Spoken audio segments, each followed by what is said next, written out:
அஸ்ஸலாமு அலைக்கும் வரஹ்மத்துல்லாஹ். அல்ஹம்துலில்லாஹ். கண்ணியத்திற்குரிய பெரியவர்களே, இன்று ஓதிய வசனங்களிலே முக்கியமான ஒரு துவா சம்பந்தப்பட்ட ஒரு வசனம். அல்லாஹ்விடத்திலே நாம் துவா செய்கின்ற பொழுது யாருடைய துவாவை அல்லாஹ் ஏற்றுக்கொள்கிறான் என்பதை பற்றி ஒரு ஆயத்து. அல்லாஹ் சொல்லுகின்றான், அம்மை யுஜீபுல் முல்தர்ர இதா தஆஹு ஃப யுக்ஷிஃபு ஸூஅ. இக்கட்டான ஒரு மனிதர், திக்கட்டவன், அதாவது நிர்பந்தத்திற்கு ஆளானவர்.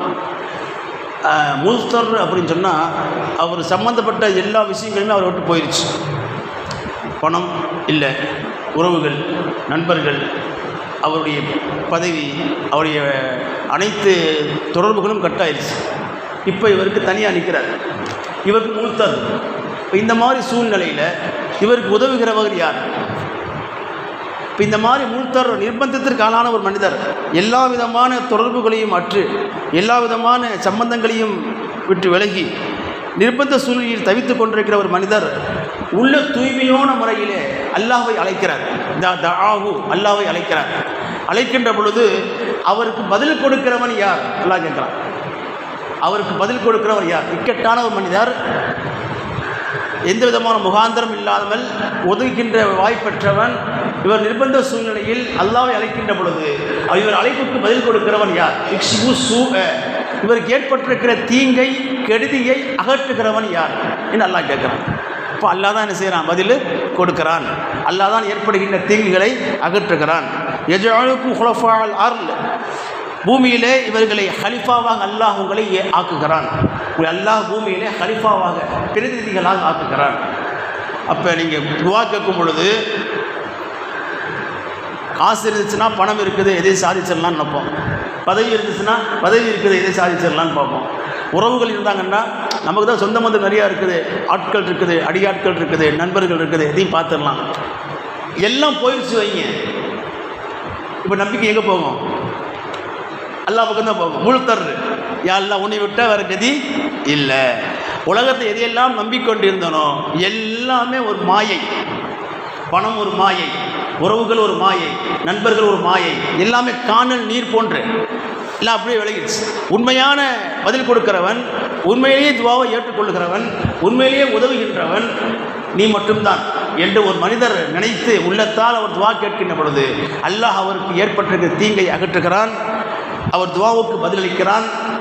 அவரை அல்லாஹு தஆலா பூமியிலே ஒரு பிரதிநிதியாக அல்லாஹ் ஏற்படுத்துகிறான் என்று சொல்லிட்டு, இலாஹும் அல்லாஹ், அல்லாஹுடன் வேறு இறைவன் இருக்கிறானா? அல்லாஹ் தான் பதில் கொடுக்கணும். அல்லாஹ்வை விட்டுட்டு வேறு கடவுள் இருக்கிறானா? இல்லை. இப்போ அல்லாஹ் தான் பதில் கொடுக்கிறவன். கலீலம்மா ததக்கரூன். இதை நினைவு கூறக்கூடியவர்கள் மிக குறைவாகவே இருக்கிறீர்கள் என்று அல்லாஹ் சுப்ஹானஹு வ தஆலா திருமுறையிலே சொல்லி காட்டுகிறான். உதாரணத்திற்கு ஒரு கப்பல் போய்கிட்டு இருக்குது கடலில். அலை சுற்றி அலை வீசுது, பயங்கரமான அலை அடிக்குது. கப்பல் தன்னால் போக முடியாமல் தத்தளிக்குது. இப்போ இந்த சூழ்நிலையில் கண்ணுக்கு முன்னால் மவுத்து நிற்குது, மரணம் தெரிகின்றது, தப்பிக்க வழி இல்லை, கப்பல் மூழ்க போகுது. அலையில் கப்பல் மூழ்கடிக்க போகிறது, மரணம் கண்ணுக்கு முன் தெரிகின்றது. இந்த சூழ்நிலையில் யாரை அழைப்பார்? அல்லாஹ்வை அழைக்கிறார். அல்லாஹ்வை அழைக்கின்ற பொழுது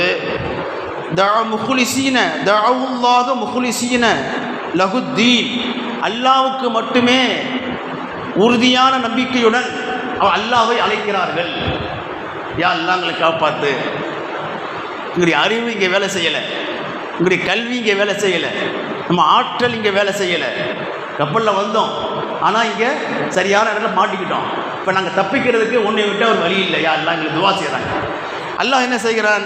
அந்த துவாவை ஏற்று ஃபலம்மா நஜ்ஜாஹும் இலல் பர், அல்லாஹ் இவர்களை கரையின் பக்கம் ஒதுக்கி ஈடேற்றம் அளிக்கிறான். அல்லாஹ் பாதுகாத்துட்டான். இப்போ துவா கேட்டாங்க, அல்லாஹ் பாதுகாத்துட்டான், கரை ஒதுக்கிட்டாங்க. அல்லாஹ்வுக்கு சுக்ர் செய்யுமா இல்லையா? ஆனால் அதுதான் அங்கே இல்லை. அல்லாஹ் சொல்லி காட்டுகிறான், இதாகும் யுஷ்ரிகூன். கரை ஒதுக்கின பிறகு இவர்கள் அல்லாஹ்வுக்கு இணை வைக்கிறார்கள். இப்போ தேவை வருகின்ற பொழுது அல்லாஹ்வை அழைக்கிறார்கள், தேவை முடிந்ததற்கு பிறகு அல்லாஹ் உதவி செய்ததற்கு பிறகு அல்லாஹ்வை மறந்து விடுகிறார்கள், அல்லாஹ்வை இணை கற்பிக்கிறார்கள் என்று அல்லாஹ் சுப்ஹானஹு வ தஆலா அடியார்களுடைய குணத்தை அல்லாஹ் சொல்லி காட்டுகிறார். அன்பிற்குரியவர்களே, 3 பேருடைய துவா வந்து ஏற்றுக்கொள்ளப்படும். பொதுவாக ஹதீஸில் வருகிறது, ஒரு மனிதர் யாருன்னா மஸ்லூம், அணிஜலிக்கப்பட்டவர். அணிஜலிக்கப்பட்டவர் துவா ஏற்றுக்கொள்ளப்படும். ஈரான் இன்னைக்கு அணிஜலிக்கப்பட்டிருக்கிறது. ஈரான் தாக்குதலுக்கு ஆளாகி இருக்கிறது. அல்லாஹ் சுப்ஹானஹு வ தஆலா ஈரான் பக்கம் இருக்கிறார்.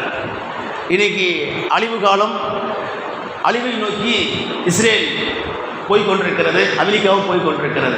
ஏனென்று சொன்னால் அணிதளிக்கப்பட்டவர் துவா ஏற்றுக்கொள்ளப்படும். நபிகள் பெருமாள் சொல்லியிருக்கிறார்கள், அணிதளிக்கப்பட்ட துவாவை அல்லாஹ் என்றைக்குமே மறுப்பது கிடையாது.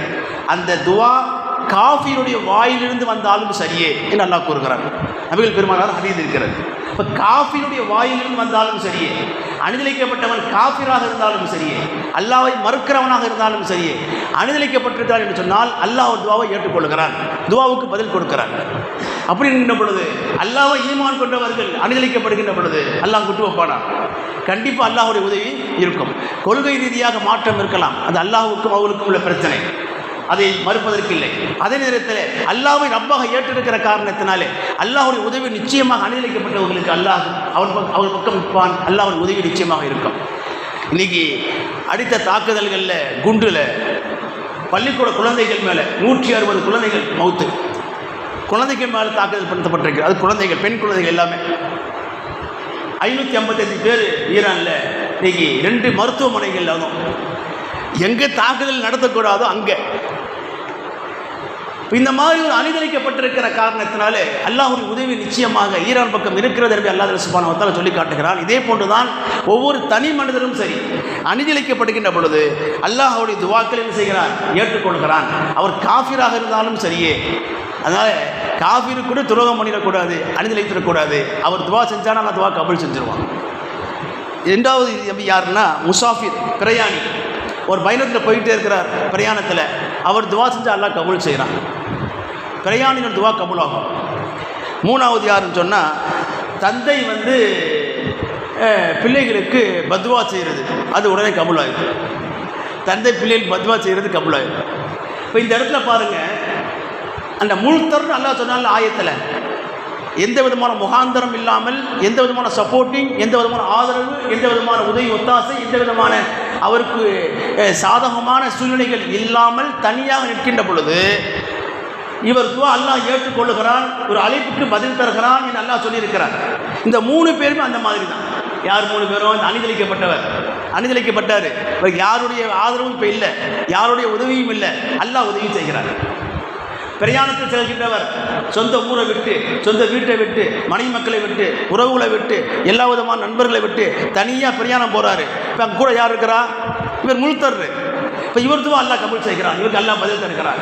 அதே போன்று தந்தை அணிதளிக்கப்பட்டிருக்கிறார். அவருக்கு இறுதி நேரத்தில் பிள்ளைகளுடைய ஆதரவு இல்லை, யாரும் சப்போர்ட்டிங் இல்லை, யாருடைய உதவி இல்லை, யாருமே கவனிப்பாரற்று அவர் இருக்கிறார், அணிதளிக்கப்பட்டிருக்கிறார், கொடுமையளிக்கப்பட்டிருக்கிறார். இது மாதிரி தருணத்தில் தந்தை என்ன செய்வார்? இவர் முழுத்தர்ரு, இவர் துவா செய்வார், அல்லாஹ் இவர் துவா கபூல் செஞ்சிடலாம். ஆக இந்த 3 பேருமே இந்த முழுத்தரில் கட்டப்பட்டவர்கள். இந்த 3 பேர் துவாவும் அல்லாஹ் ஏற்றுக்கொள்கிறார் என்று ரசூலுல்லாஹி ஸல்லல்லாஹு அலைஹி சொல்லி காண்பித்திருக்கிறார்கள். அருமையானவர்கள், இந்த இடத்துல ஒரு சிறிய ஒரு துவா மற்றும் நபிகள் பெருமானார் சொல்லி தருகிறார்கள். என்ன துவா என்று சொன்னால், இந்த மாதிரி நிர்பந்தத்திற்கு ஆளாக்கப்பட்டவர், திக்கட்டவர், எந்த விதமான ஆதரவு அல்லாமல் தனியாக நின்று அல்லாஹ்விடத்தில் முறையிடக்கூடியவர், இந்த மனிதர் இந்த மாதிரி சூழ்நிலையில் ஒரு துவா ரசூல் சொல்லி கொடுக்குறாங்க. அந்த துவா கேட்டோம்னா துவா கபூலாகும்.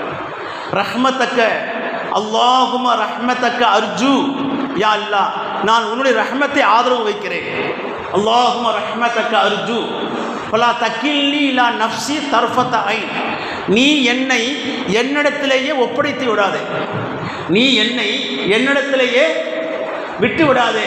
தர்ஃபத ஐன், கண்ணிமைக்கும் நேரம் கூட, கண்ணிமைக்கும் நேரம் கூட நீ என்னை என் வசத்திலேயே விட்டு விடாதே, ஒப்படைத்து விடாதே. அப்போ நீ என்னை பொறுப்பேற்றுக்க, நீ ஏன்கிட்டே ஒப்படைச்சிடாத, எக்கேடு கட்டு போ, தொலைஞ்சி எக்கேடு கட்டு போன்னு சொல்கிறோமா இல்லையா? தொலைஞ்சி எக்கேடு கட்டாவது போன்னு சொல்கிற மாதிரி, யாரெல்லாம் என்னைய வந்து நீ அப்படி விட்டுறாத, எனக்கு ஒரு எங்கேயும் போக வழி இல்லை. இவ்வளோ தக்கின் நீலா நப்சி தர்ஃபத்தாய், கண்ணிமைக்கும் நேரம் கூட நீ என்னை என்னிடத்திலேயே ஒப்படைத்து விடாதே. வாசலிகளி ஷாகினி குல்லா, என்னுடைய அனைத்து பிரச்சனைகளையுமே நீயே சீர்படுத்துவாயாக, சரிப்படுத்துவாயாக. ஒழுங்குபடுத்துவாயாக. லா இலாஹ இல்லா அன்த, உன்னை தவிர வணக்கத்திற்குரியவன் யாருமே இல்லை என்ற துவா ரசூல் ஸல்லல்லாஹு சொல்லிக் கொடுக்கிறார்கள். இந்த மாதிரி தருணங்களில், கவலையான நேரத்தில், கஷ்டமான சமயங்களில், இக்கட்டான ஒரு சூழ்நிலைகளில் இந்த துவாவை ஒருத்தர் கேட்டு துவா செய்கிறார் என்று சொன்னால் அல்லாஹ் அவருடைய அழைப்புக்கு பதில் தருகிறான். அல்லாஹ் துவாவை ஏற்றுக்கொள்கிறான். என் நபிகள் பெருமானா ஸல்லல்லாஹு சொல்லி காட்டி தருகிறார்கள். வல்ல அல்லாஹ் அனைவருக்கும் இது மாதிரியாக துவா செய்து அல்லாஹ் இடத்துல உதவிகள் பெறும் தள்ள தௌஃபீக் செய்வானாக. ஆமீன். அஸ்ஸலாமு அலைக்கும் வரஹ்மத்துல்லாஹி வபரகாத்துஹு.